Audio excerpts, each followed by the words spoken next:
கண்கள் உடையவளே ஆலயத்தின் தலைமகளே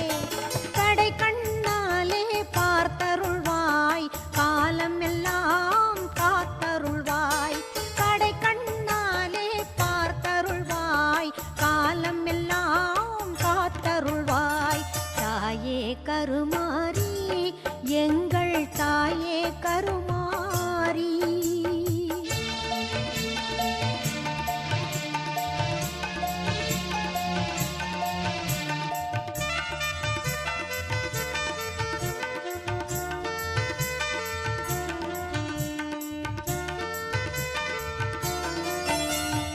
அன்னை உந்தன் சன்